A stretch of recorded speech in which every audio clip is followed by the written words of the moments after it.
जिहाद आणि मदरसे सत्य काय आहे आणि या दोन संकल्पनांभोवती फिरणारे गैरसमज आणि वास्तव हे नेमकं काय सांगतात? या व्हिडिओत आपण कोणत्याही राजकीय किंवा धार्मिक मताचा प्रभाव न घेता फक्त सत्य आणि समजूतदारपणावर आधारित माहिती घेणार आहोत। जिहाद हा शब्द अरबी भाषेतून आलेला आहे आणि त्याचा अर्थ आहे प्रयत्न किंवा संघर्ष।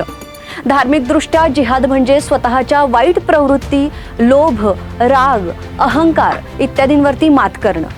इस्लाममधील अल जिहाद अल अकबर म्हणजेच मोठा जिहाद हा स्वतःशी लढण्याचा संघर्ष आहे। आता छोटा जिहाद म्हणजे नक्की काय?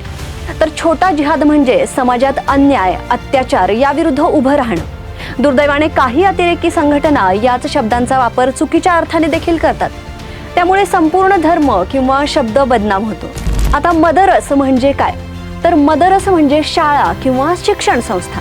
पारंपरिक इस्लामी मदरसे हे धर्म शिक्षण देतात, जसे की कुराण, हदीस, अरबी भाषा असं सगळं।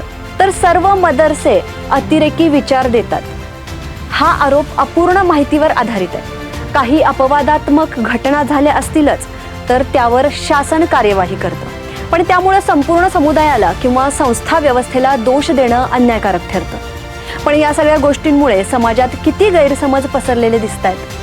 सोशल मीडिया आणि काही न्यूज माध्यमांमधून मदरसे म्हणजेच कट्टरतेची केंद्र असं दाखवलं जातं। हे प्रेक्षकांचं लक्ष वेधून घेण्यासाठी किंवा राजकीय हेतूंनी केलं जातं, पण प्रत्यक्षात अनेक मदरसे समाजसेवेचं काम करतात। लहान मुलांना शिक्षण, अन्न, आश्रय देखील देतात। पण या सगळ्या गोष्टींकडे पाहताना आपण एक विचार करायला हवा, अफवा ऐकून मत तयार करायचं की माहिती घेऊन निर्णय घ्यायचा?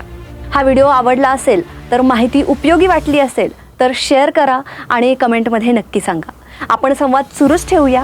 चॅनलला सबस्क्राईब करायला विसरू नका, कारण असाच सत्याधारित समजूतदार माहितीचा प्रवास आपल्याला घडवायचा आहे। जय हिंद, जय संविधान। हा व्हिडिओ कोणत्याही धर्म, जाती, समुदाय, संस्था किंवा व्यक्तिविरोधात नाहीये। या माहितीचा उद्देश फक्त गैरसमज दूर करून समाजात समजूत वाढवण्याचा आहे।